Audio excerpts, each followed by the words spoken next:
Hi everybody, and thank you for joining me today for my Resources of the Week series. My name is Sahra and I am from Mindscapes Psychology in Leichhardt in Sydney. So as you can see, today I have my whiteboard with me, which is very exciting because I'm going to be showing you guys something that has been coming up really frequently in the last few weeks with some of my clients. And this is the difference between rumination or worried thoughts and problem solving.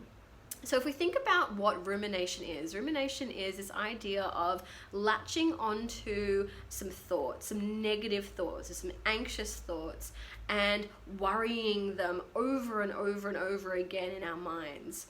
And we sort of can think about those thoughts as being on a worry train. So it's a circle of train track and the train going round and around and around those same thoughts.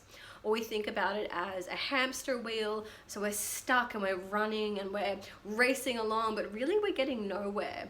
Or we can even think about it as being, one set of not great thoughts leading to another set of not great thoughts. Kind of like going down the anxious rabbit hole. So I wanted to show you guys the differences between what is rumination or worry and what is problem solving. And when we think about problem solving, the whole idea behind problem solving is actually finding a solution to the problem. And if we think about what rumination or worry is pretty much just our brains tricking us into thinking that we are coming to a solution to a problem if we go over the same thoughts over and over and over again, when really there's often not a solution that we can think of, or we're not moving along from those thoughts in order to be able to find that solution. So I have my fancy pants highlighter whiteboard markers here, so I'm going to show you exactly what I mean. So this is rumination. So rumination, I hope you guys can see this. Rumination starts with one thought. So let's say it's something like, I'm worried about school. So worry about school. And so what often happens is we think about all of the possible things that could go wrong at school. So all the horrible outcomes. And so what does that do for us is it makes us even more worried. So we continue to feel worried. So that's all of our physiological sensations and also our emotions that we're experiencing as well, which all it does is confirm that yes, actually I'm worried about school, when really there's not so much of a solution or any outcome to that worry. It is just a vicious cycle. So now I'm going to show you what problem solving is. And this is a really great problem solving strategy that I learned quite a while ago that I found really helpful with sorting out practical solutions to issues. And I'm going to teach it to you guys today. So if we look at problem solving, so I'm just going to write that up there. Problem solving. We first need to think about and be really, really clear about identifying the problem. So step number one is we need to identify the problem.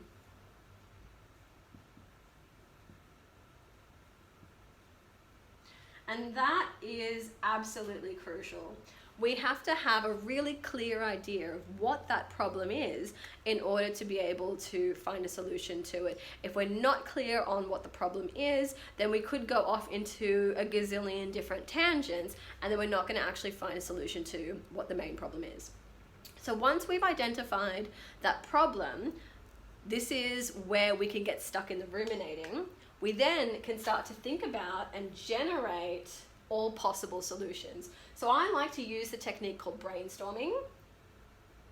So brainstorm all possible solutions. Now you're probably not going to see that properly because my pen looks like it's just running out, but that's okay. If we're brainstorming all of the possible solutions, already what we're doing here is we are becoming solution focused. We're not focusing so much on the problem, we're focusing on how to fix it. If we brainstorm all possible solutions, we are not going to discriminate against what could be bad solutions or not feasible solutions. We're just going to indiscriminately write down every single possible solution. Doesn't matter how out of the box or a little bit wacky it might sound. We're going to write them all down and we're going to figure out every single possible solution. Now, if we were ruminating, what we might do is be stuck there. I'm going to just think about and catastrophize all of the different outcomes and all of the different solutions without actually getting anywhere. But here is where problem solving is a little bit different. Now that we have brainstormed all of our possible solutions, we're going to pick one. So pick one solution. And that is really important. We want to pick a solution that we think is going to work, that we think is going to be feasible, that we have the resources for. And in order to figure out if that's the case, what we're going to do is we're going to plan. So step number 4 is we plan to carry out the solution. And I like to use SMART goals. So SMART is an acronym for specific, measurable, achievable. I also I like to use a different A. The other A that I like to use is, does it align with my values, which is a very acceptance and commitment therapy style of thinking about things. So is it achievable and does it align with my values? Do I have the resources, including things like time and capacity? And then I need to set myself a time limit, so SMART. So we do a SMART goal, we come up with a plan for it, and here is where it really breaks away from ruminating, is we jump into action. So now we need to action the plan. So when we are, that's step number 5, when we are actioning the plan, that means we carry out every single part of that plan as we had planned to do it. We're not going to go back a step and come up with other solutions. We're not going to pick another solution in the meantime. We're going to carry out that plan. And then once we've carried out that plan, we're going to evaluate how we went. So evaluate the outcome. And if we evaluate the outcome, we can decide if that solution and if that plan actually worked. So, if the plan worked and if my problem is now solved, fantastic, tick. I don't know if I'm going to be able to see that, but I wrote solved and then put a tick. If it didn't actually solve my problem, so the problem is not solved, and there's a little cross indicating that it's not solved, here is where I think a lot of people can also get stuck. From this situation, once we have evaluated the outcome and we have decided that actually my plan didn't actually solve my problem, what we then need to do is we go back to the drawing board. And we can either brainstorm other solutions, which can be useful, but can also then take up a lot more of extra time. If we've already done a thorough job in the beginning brainstorming solutions, what I would suggest is we go straight to step number 3, we pick another solution.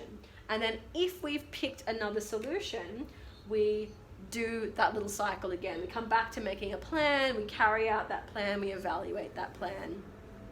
And this is a very practical and pragmatic way of being able to step out of our worry and step out of our rumination and be able to solve some of the problems that we might be facing.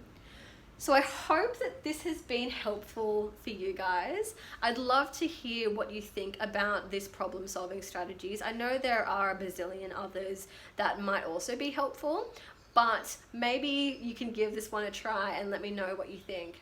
So I'll see you guys next time. Thank you so much for joining me today for Resources of the Week, and I'll see you same time next week. Take care. Bye.